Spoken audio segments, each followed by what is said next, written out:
I'm Simon Hix, I'm Pro-Director for Research. And I'm Dilly Fung, I'm Pro-Director for Education. So let me kick off asking you some questions, Dilly. With your experience, your own expertise, and what would be your advice to our academic colleagues in thinking about how to get their teaching and learning online over the next few weeks until the end of this term? Yes, that's a really good question, Simon. And I think the first thing I would say is before we even get into the technicalities of what's possible to do, because there'll be a whole range of things that is possible to do, I think we need to just first of all think about people and how they feel, and that means both faculty members and our professional service colleagues here at LSE, but also students, and bearing in mind that from now on many students will be distributed across the UK, around the world, and won't be here to have sort of in-person reassurance.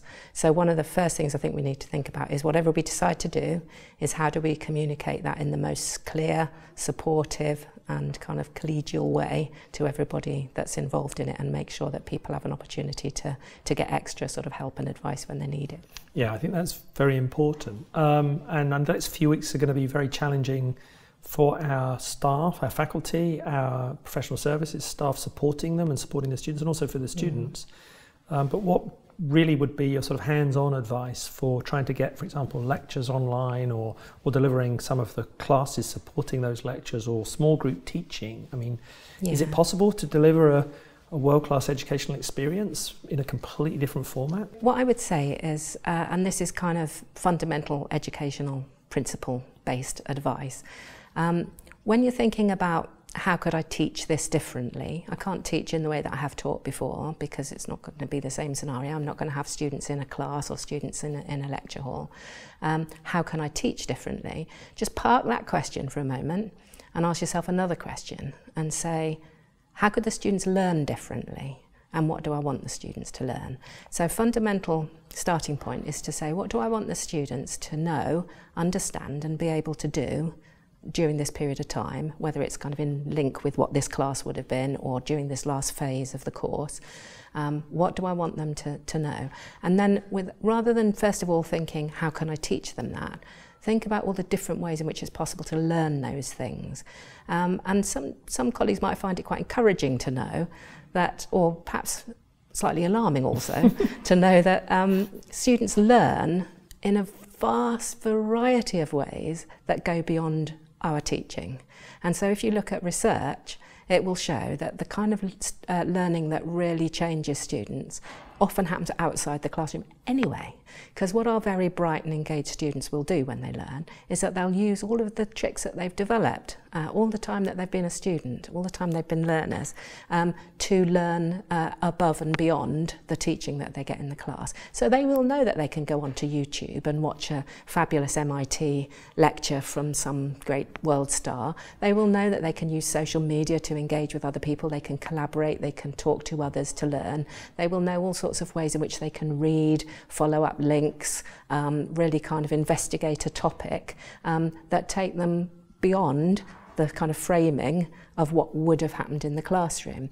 Now, it may be, and it should be the case, that if you were planning to give a lecture or run a class, that you've got a kind of story to that lecture or class. You've got a particular way of framing what you want that topic to be.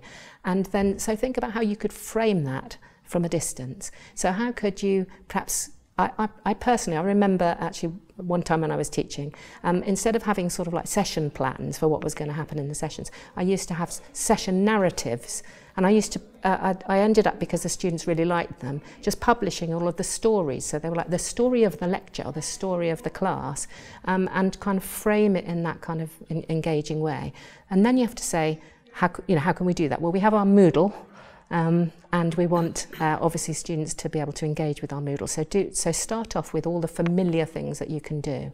We could frame something, we can set individual challenges, group challenges, ask students to engage with those challenges and discuss them through the Moodle forum, for example, before we even get into all the other options of things like running online seminars, which you may have other questions to ask me about. No, I was going to say on the lectures thing, I mean, one of the things people can do, for example, is use the current set of lecture slides but ask students to then take or link on Moodle last year's lecture capture for the same lecture, but perhaps put a little commentary along the side of it explaining how the lecture topic, or these are perhaps the key things to focus on. And so it's not, a standard way of teaching would be a set of slides and a lecture that goes along with that, but we can diversify that within the same platform on Moodle, for example. Yeah, for sure. So you've got various things you could do. You could draw on a lecture from last year if there was an appropriate one, and maybe write some sort of notes at the front end of it and upload that onto Moodle. So our Eden Centre, the Eden Centre for Education Enhancement, which used to be called the Teaching and Learning Centre, are doing a fantastic job of pulling together lots of examples and sort of instructions and details of how you can actually do all these different sorts of things and making it possible. And you can find that on the Eden Centre website? Absolutely. So if you go onto the Eden Centre website, LSE Eden Centre, that's EDEN Centre. Now as well you can look at Eden Centre COVID-19, because they've got special pages that are addressed in particular for all of the challenges that we've got around this really unfortunate health situation that we all find ourselves in. And they will give you lots of alternatives to that. But one of the pieces of advice they'll also give you for lectures is that for students who are listening in from a distance, and this is something we can maybe take with us beyond this current crisis. Actually, it's easier for them, or better for them probably, to have rather shorter pieces to engage with. So if you're going to record a new lecture, rather than thinking I've got an hour to fill, think I could do 20 minutes, 15 minutes, 20 minutes on a video, and really kind of highlight some key points, and then give them some tasks to kind of follow up with, and have some sort of, or maybe even sort of lecture a discussion with you and somebody else, video a discussion, you with someone else, where you're discussing an idea or something, so that you kind of break up the format a little bit. But having said that, I'll just go back to my previous point, which is bear in mind that the way you'd always done it before doesn't need to be the way that you do it now. So it might be that you send the students away to learn in more distributed and diverse ways, and then come back for some online discussion, perhaps through Moodle, to share those thoughts and ideas and bottom out some issues or whatever. But obviously it will vary from discipline to discipline as to what really works. I mean, we've covered a bit of the lectures, but what about small group classes? I mean, the standard teaching model here at LSE, of course, is the lecture backed up by classes. Some at the master's level, of course, it's often just class-based teaching rather than a lecture, but a lot of the large master's courses, or also most of our undergraduate courses, have a lecture backed up then by classes, whether it's 1 to 20 plus classes. I mean, what would be your advice to people trying to work out how they do their class teaching in that sort of virtual environment? So that's another good question. I think what to bear in mind with regard to classes is that what we want to achieve is an opportunity for students to interact, to analyse, to consider, to engage in debate and dialogue. Well, if indeed that is what you want to achieve in your class. If you're doing problem-based class or something, courses, problem sets or something, that's a different kind of thing. But let's just go with the more traditional type of class for a moment. Because we've got students who are distributed all around the world, working in different time zones, and especially if you've got large numbers of students, really consider seriously running something like a discussion forum through the Moodle, where you offer them some structured discussions, and students can have time to think about the responses that they give. And you'll find that some of your students who've been rather quiet in class will be the ones who are much more forthcoming when they've got a little bit of time to consider their responses. And one of the advantages of that, of course, is you then have a catalogue of the conversation that you can refer back to, of course. Yeah, precisely. So all of this is a sort of then goes on record in the Moodle. And some colleagues have been quite rightly asking about issues around visa compliance and so on. And although we're still working on the proper information about exactly how that's going to leave us, the whole sector is still needing to have clarification of that from the government. What we do know is that we will need evidence that students are engaging with their studies wherever they are in the world. And of course we want to know that for our own purposes as well. We want to know that students are still with us, are still actively kind of participating in the learning. And so that sort of Moodle activity is on record, and you know who has contributed and who has participated in it. And of course the good thing is that no matter what time zone you're in, you can kind of, find a way of actually engaging with those sorts of discussions, which might be a little bit more difficult if you let that discussion run over a period of time, which is more difficult with what we call a synchronous experience, where you're trying to do something in real time. Although I can give you an example of how to do that, Simon, if you'd like to have a go. Go for it, Dilly. So again, we would recommend lots of other consideration of other things first, but if there's a particular reason why you want to run a real-time class, then using something like Zoom, which LSE now has a full license for, can be really effective. And if you haven't used it and it sounds super scary, I have to say I've used it myself, and I'm not super clever when it comes to online tricks and all of that sort of thing.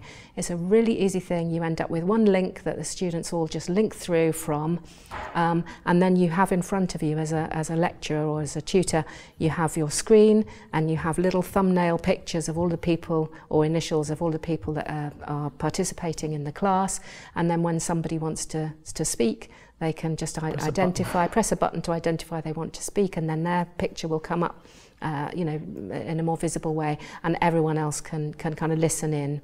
At the same time, you can have a little sort of discussion board going down the right hand side. Lots of really simple ways of doing it.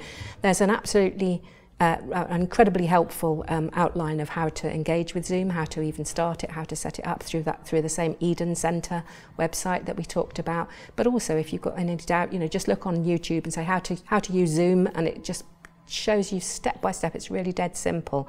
And another really good thing about Zoom, a Zoom discussion, is that you can press one button to record, and you can then upload the whole recording of that discussion to your Moodle.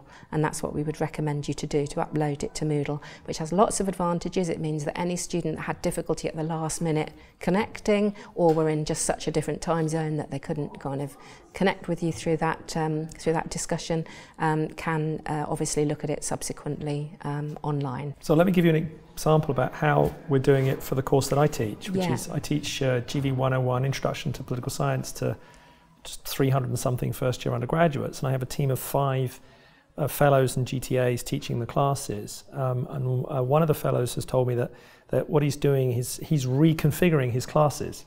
So he's got 5 classes he teaches for the course. He's reconfiguring them around time zones. Yeah. And he's going to deliver Zoom classes to time zone. And he's actually quite excited about getting these kids interacting with different groups that they haven't interacted with before. So he's going to try and do a time zone that's a sort of an America's time zone, a European time zone, and an Asian time zone.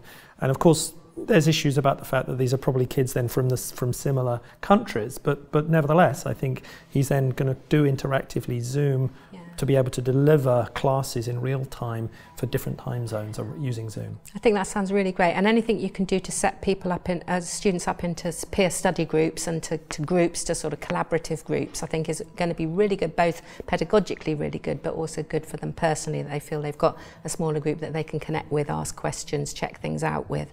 I think that's really great. I'm going to ask you a question, Simon.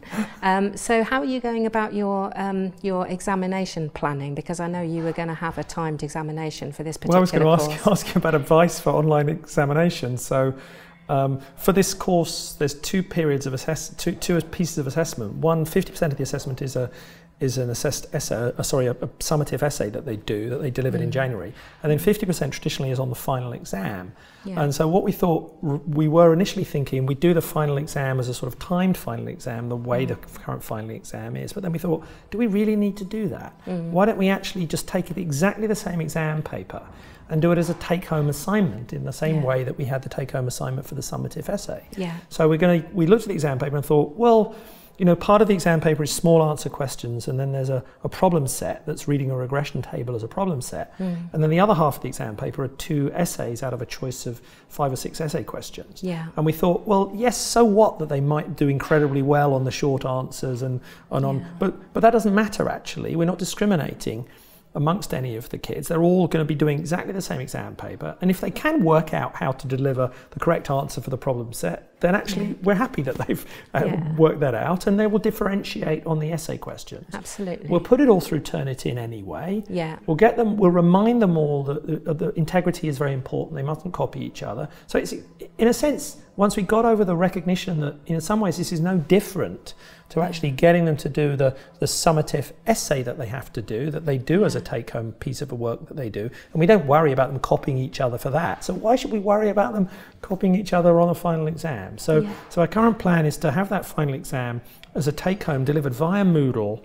We'll announce it on a particular day. We'll give them a week to do it and then just deliver it. We'll give them some guidance in terms of word lengths for the short answer part of and word lengths for the essay, so they don't write too much. And we'll and then they can plan their time within that week, and we'll give them some guidance about how long we expect them to spend doing it. And then they just deliver it by the end of the week, and we'll put it through Turnitin and we'll mark it normally.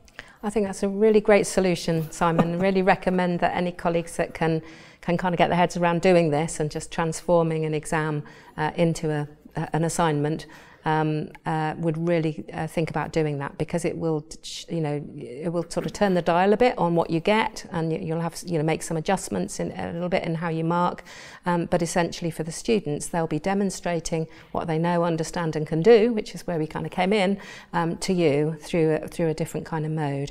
Now we know that some disciplines and some types of tasks, some types of examination, don't perhaps lend themselves quite so easily, but if you, again, for colleagues, if you just look on the Eden website, there'll be a whole set of other alternatives for doing this. If you're dealing with a fully sort of quantitative task that just doesn't fit the bill for this, there'll be some really good examples on there. But I think the principles that you run with are really strong. But I think if I can just kind of sum up something that I think is really important, we're all in the unknown here, and I think what's absolutely vital is that we're really kind of collegial about everything we do. We try and show patience to our colleagues, to each other, to ourselves, and try and not be over anxious.